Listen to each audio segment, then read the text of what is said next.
Can a team of stars from baseball movies win the World Series? This is part 2, and we pick things up in game 1 of the ALDS, where we're sending Steve Nebraska to the bump, our Cy Young Award winner, and he came second place in MVP award this season. But he's into a little bit of trouble to start the game as Tapia takes one down the line. Stan Ross can't get to it, but Steve Nebraska doesn't panic. He simply just strikes out the remaining Blue Jays, getting out of the inning unscathed. And in the bottom of the 6th, Stan Ross finally puts us on the board with an opposite field solo home run. And we're going back to back on him like a Drake song as T-Rex Pennebaker hits a solo shot of his own. What started as a phenomenal start quickly dissipates as Jack Parkman hits the 3rd home run of the inning. The Blue Jays make a pitching change, but Luke Collins simply does not care, making it 5-1. Steve Nebraska's on cruise control at this point. Tell the bullpen they had the day off, send them home, because we simply do not need them, and that's a Game 1 victory for the squad.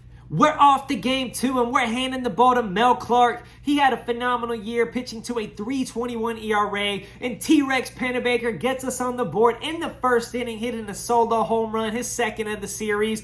But Mel Clark gives it right back, hanging a slider to George Springer, and it's a tie ball game 1-1. From there, we're locked in a pitching duel. Mickey Scales takes one deep to right field, but it runs out of juice. In the bottom of the 7th, Ray Mitchell draws a walk, and that's all she wrote because Lou Collins continues his tear, hitting his 2nd home run of the series. The kid, the myth, the legend, Henry Rowan Gardner pitches a scoreless 8th inning. Then we hand the ball to Ricky Vaughn in the 9th. He shuts the door and locks it. That's a 2-0 series lead.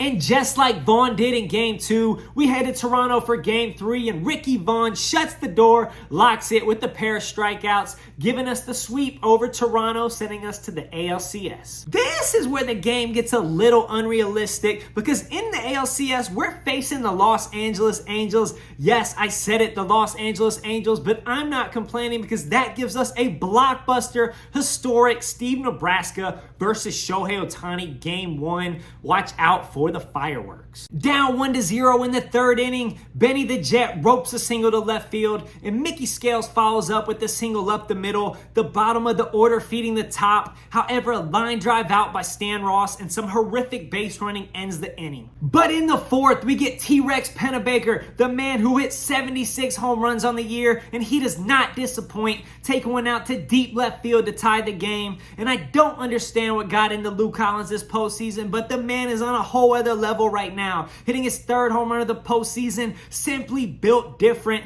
Unfortunately for Shohei Ohtani, things do not get any better because Roy Hobbs strikes one down the right field line for the 3rd home run. That leads us to the locksmith, Mr. Lock and Key, Ricky Vaughn. He shuts the door and nails it once again, and that's a Game 1 victory in the ALCS. We go back to Mel Clark in Game 2, and the first batter, David Fletcher, of all people, makes him pay on a mislocation, taking a home run to left field. He does get things under control, however, striking out Mike Trout in the 6th inning and inducing a ground out to Mickey Scales to get out of the inning unscathed. But again, Mel Clark is in trouble. Bases juiced in the 7th, but he gets Tyler Wade to ground out into a double play. This is a game where the Angels had runners everywhere, leaving a lot of men on base. Henry Rowan Gardner is able to strike out Anthony Rendon, leaving the score at 2-1.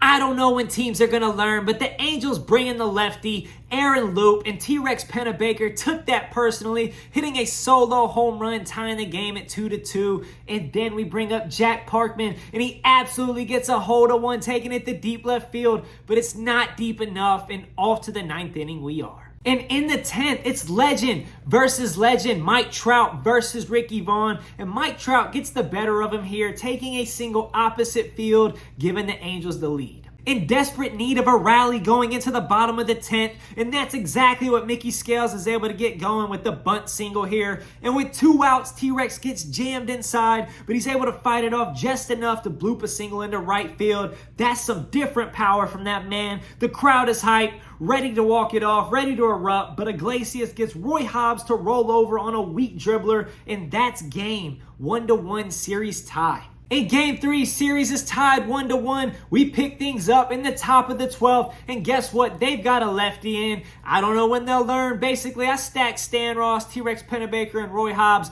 Pick your poison, but I would never let a lefty face T-Rex Pennebaker. He makes them pay and gives us the lead in the 12th. That's a 5-4 ball game, and with the pissed off Ricky Vaughn man in the 9th inning, he wastes no time striking out Mike Trout, and then he proceeds to strike out Shohei Ohtani with an ice cream paint job on the corner, giving us a 2-1 series lead. Let's go! I appreciate y'all watching. If you've enjoyed this series so far, stay tuned for part 3, the final series, where I wrap up this baseball movie roster, and who knows, if it does well enough and y'all enjoy it, maybe I'll come back and do one more season.